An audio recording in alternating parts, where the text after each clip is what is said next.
𝗳𝗲 was 17, the chief's only daughter, tall, beautiful, and always dressed in fabrics that sparkled in the sun. She could have been the darling of her village, but instead, she was its thorn. Her problem wasn't her looks, or even her clothes. It was her pride. 𝗳𝗲 walked through the village as though greeting people would shorten her life. The elders waved at her every morning beneath the big mango tree, but 𝗳𝗲 never greeted back. "Fine child, empty mouth," they muttered. "Beauty without manners." Her mother, Mrs. Amara, warned her gently. "A greeting opens doors, 𝗳𝗲. You never know when you will meet the person you passed today." But 𝗳𝗲 only rolled her eyes. "Everyone already knows me. If I greet everyone, I'll never get to class." Her father, 𝗃𝗵𝘁𝗴, said little, but one evening he lowered his newspaper and reminded her, "A leader's child must be the first to greet. People watch you to decide how to behave." Still, 𝗳𝗲 did not listen. In the market, on the way to the stream, even in school, she ignored everyone. Children waved and got nothing. Classmates greeted her and spoke only to her shoulder. The village grew tired of her pride. Then one day, a big announcement came. The headmistress, Mrs. K, rang the school bell. "All senior students must assemble tomorrow with their parents," she said. "A special visitor is coming." Whispers spread quickly. "Is she from the government? Maybe a celebrity?" 𝗳𝗲 smirked. "Probably just another woman who wants to lecture us. I have better things to do." The next morning, 𝗳𝗲 was late. She took a shortcut through the bush path, and there she met a stranger. A stylish woman, clearly not from the village, stood under a cashew tree. "Good morning, dear," the woman smiled. "Please, can you show me the way to the main road?" 𝗳𝗲 looked her up and down. "Do I look like Google Maps to you?" She snapped. Then she walked away, sandals clicking against the dirt. By afternoon, the whole school and their parents gathered. The special guest rose to speak. 𝗳𝗲's heart froze. It was the same woman from the bush path. "My name is Mrs. Elaine," she said warmly. "I am here to sponsor 5 students through university, full scholarships, all expenses paid." Excitement filled the air, but then Mrs. Elaine's gaze landed on 𝗳𝗲. She pointed. "Young lady, please stand." The crowd turned. 𝗳𝗲's chest tightened. "This morning," Mrs. Elaine said clearly, "I was lost on a bush path. I asked this young lady for help. Her answer to me was, "I am not your Google Maps." Gasps filled the schoolyard. "Well, dear," Mrs. Elaine continued calmly, "I am not your Google Maps either. So I will not be pointing you toward this scholarship." The audience fell silent.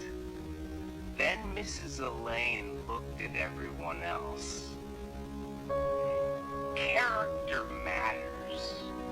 The way you treat people, especially strangers, says more about you than any exam score.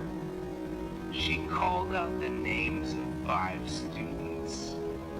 Their parents cheered, tears in their eyes, but Zara's name was never called. Her father walked past her, silent. Her mother sighed, her heart heavy, and Zara stood frozen, cheeks burning with shame. She remembered her mother's words, "A greeting opens doors." She remembered her father's, "A leader's child must be the first to greet." But it was too late. Sometimes the door you slam shut in pride is the very one you wish you could walk through. Scholarships were gone, the crowd dispersed, and Zara was left standing in the schoolyard, shame clinging to her like dust. That night, her father, 𝗕𝗵𝘁𝗀, sat quietly at the table. He looked at his daughter with tired eyes. "From today," he said slowly, "you will learn what it means to live without pride." Her mother did not argue. The very next morning, Zara's life changed. Her father ordered her to leave the comfort of their big compound. No more soft bed, no more polished sandals.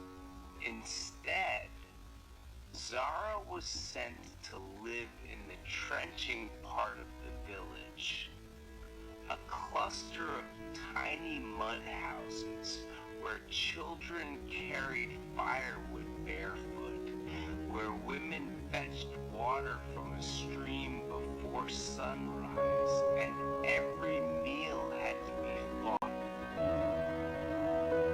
Zara's fine clothes were taken away. She wore plain wrappers, just like the other village girls. She carried heavy buckets on her head until her neck ached.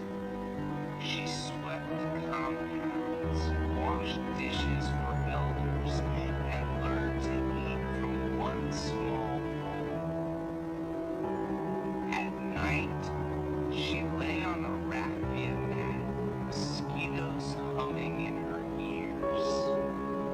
She cried silently, remembering her soft bed at home. Day